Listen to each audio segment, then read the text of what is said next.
സാക്ഷാത് പരബ്രഹ്മ തസ്മൈ ശ്രീ ഗുരവേ നമഃ.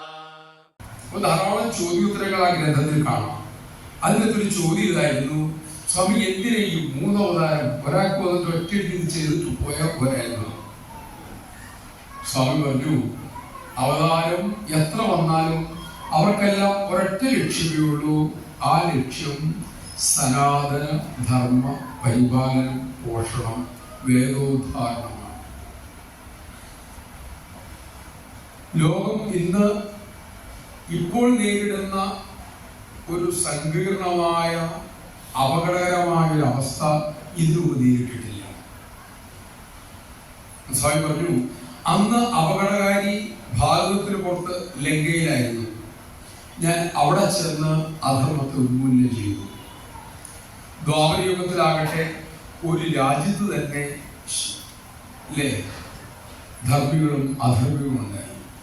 അന്ന് അധർമ്മികളെ ഒരു പക്ഷത്ത് നിർത്തി, ധർമ്മികളെ ഒരു പക്ഷത്ത് നിർത്തി, ധർമ്മത്തിന്റെ കൂടെ നിന്ന് അധർമ്മത്തെ ഉന്മൂലനം ചെയ്ത് ധർമ്മിഷ്ഠനായ യുധിഷ്ഠിരനെ ഞാൻ സിംഹാസനത്തിലിരുത്തി. ഇന്നാകട്ടെ ഓരോ വ്യക്തിയിലും രാമനും രാവണനും ഉണ്ട്. ആരെയാ കൊല്ലുക, ആരെയാ ഉന്മൂലനം ചെയ്യുക? അന്ന് വൃക്ഷത്തിന്റെ കൊമ്പുകൾക്കായിരുന്നു രോഗം. വൃക്ഷത്തിന്റെ കൊമ്പുകൾ വെട്ടിക്കളഞ്ഞാൽ വൃക്ഷത്തെ രക്ഷപ്പെടുത്താമായിരുന്നു. ഇന്ന് വൃക്ഷം മുഴുവൻ രോഗബാധിതമാണ്.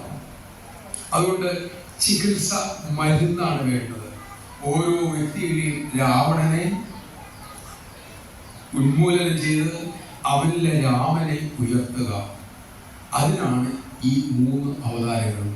എന്നിട്ട് സ്വാമി പറഞ്ഞു, പൂർവാവതാരമായ സായി മതപരമായ ഒരുമയും കർമ്മത്തെ പൂജയാക്കാനും ഉപദേശിച്ചു.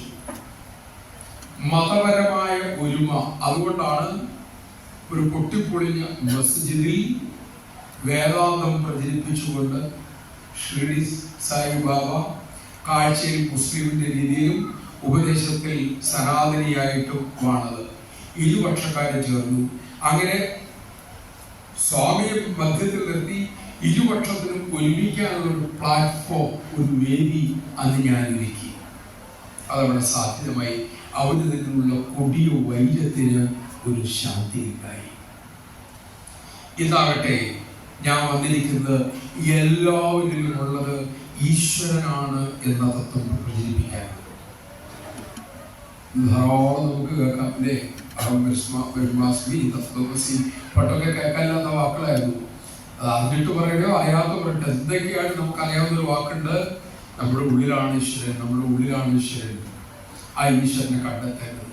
എല്ലാവരും ദിവ്യമാണ്, എല്ലാത്തിലും ദിവ്യതയുണ്ട് എന്ന ആ ആശയം മാനവരാശി 169 രാജ്യങ്ങളിലാണ് ഈ പ്രവർത്തനം നടക്കുന്നത് എന്ന് ആലോചിച്ചോളാം. എത്ര വലിയ വൈപുല്യമാണ്. ആഫ്രിക്കൻ സർക്കാരിനെ നിയന്ത്രിക്കുന്ന വിധത്തിൽ അവിടുത്തെ സത്യസായി സ്കൂൾ മാറിയെങ്കിൽ വിക്ടർ കാനു അന്ന് ഇംഗ്ലണ്ടിൽ അംബാസഡറാണ്. സ്വാമി കണ്ടു, പരിചയപ്പെട്ടു. സ്വാമി ജോലി റിസൈൻ ചെയ്ത് അംബാസഡറോട് അവരുടെ ഇംഗ്ലണ്ടിലെ ആ ജോലി രാജിവെച്ച് നീ ആഫ്രിക്കയിൽ ജന്മനാട്ടിൽ ചെല്ലുക, അവിടെ ഒരു സ്കൂൾ ഉണ്ടാക്കുക. സ്വാമി പൈസ ഉള്ളൊക്കെ വിൽക്കുക. മേഴ്സിംഗ് ഫണ്ട് അങ്ങനെയൊക്കെ ഉണ്ട്. അതും ഇംഗ്ലണ്ട് അദ്ദേഹം കഷ്ടപ്പെട്ട് സമ്പാദിച്ച ഫ്ലാറ്റുകളും എല്ലാം വിറ്റിയ ധനമായിട്ടാണ് ദൈവം ആഫ്രിക്കയിൽ സ്കൂളൊക്കെ, സ്ഥലം ആഫ്രിക്കയാണ്, സ്കൂളൊക്കെ പഠിക്കും. പിള്ളേരെ പഠിക്കുന്നുണ്ടായില്ല. ഭോഗം കൊണ്ടുവന്ന് പുതിയ കുട്ടികളെ നോക്കണ്ട. ഈ ശിക്ഷ ജയിലിൽ കിടക്കുന്ന കുട്ടികളില്ലേ, ചെറിയ കുട്ടികളെ കുറ്റങ്ങളൊക്കെ അവരെ കൊണ്ടുവരും. അങ്ങനെ അവരെ കൊണ്ടുവന്നു. അങ്ങനെ അവർക്കാണ് ആദ്യത്തെ അവിടുത്തെ പഠിതാക്കള്. അങ്ങനെ പഠനം തുടങ്ങി. ഇതുവരെ നാം ജീവിച്ചും പടിപടിപടിയായി ആ കുട്ടികളിൽ സമൂലമായ പരിവർത്തനം വരികയാണ്. നിനക്ക് കൈകാര്യം ചെയ്യാത്തവരോ പറ്റില്ലാത്തവരോ ഉണ്ടെങ്കിൽ ഇങ്ങോട്ട് കൊണ്ടുവന്നവരെ ഞാൻ ശരിയാക്കി തന്നിട്ടുണ്ട്. അങ്ങനെ ഒരു പയ്യനുണ്ട്, അവൻ ഇച്ചിരി വഴക്കാളിയാണ്, അവരെപ്പോഴും വലിക്കുകയും വേണം. വേലിനൂട്ട് കുട്ടികളല്ലേ. അവനെ വിളിച്ചുകൊണ്ട് യുട്ടർക്കാരോ അപ്പൊ അതിൽ നിന്ന് പെയിനായിരിക്കുക. ഈ കുട്ടിയായിട്ട് കുട്ടപ്പുറത്തില്ല. അന്നത്തെ കാലം. സ്വാമി എല്ലാവരും ജോലി വിളിച്ചു, ഇവരെയും വിളിച്ചു. നീ കുസൃതിയാണല്ലേ, നീ അനുസരണക്കേടാണല്ലേ എന്ന് ചോദിച്ചു. അനുസരണക്കേടുള്ളവരല്ലേ ചോദിച്ചില്ല. നീ ഇവിടെ വന്നിട്ട് ഭവനിച്ചില്ലേ എന്ന് ചോദിച്ചു. ഇല്ല, വേറെ ഭവൻ തൃക്കരങ്ങനെ ചോദിച്ചൊരു ഫോട്ടോ എടുത്ത് സൃഷ്ടി, ഇത് നീ വലിക്കണ പടല്ലേ ചോദിച്ചൊരു അപ്പുറം പുറത്ത് പോയിരുന്നു കുട്ടിയുടെ പുറത്ത് വലിക്കുന്ന പട. അപ്പോൾ അദ്ദേഹത്തിന്റെ അവസ്ഥ ഒന്ന് ആലോചിക്കാൻ മതി. ഈ രീതിയിലായിരുന്നു പരിവർത്തനത്തിന്റെ രീതികൾ. അങ്ങനെ അത് 2-3 വർഷം കഴിയുമ്പോഴത്തേക്കും ആ വിദ്യാലയം ശുദ്ധിക്കപ്പെടുകയും മറ്റ് സമൂഹത്തിന്റെ എല്ലാ ഭാഗത്തുള്ള കുട്ടികൾ അവിടെ വരികയും അത് വളരെ വിപുലീകരിക്കുകയും ചെയ്യുകയാണ്. അങ്ങനെ ആ സർക്കാരി സ്വാധീനം ചെലുത്തക്ക വിധം ഗംഭീരമായ ഒരു വിദ്യാഭ്യാസ കേന്ദ്രമായിട്ട് അത് മാറി.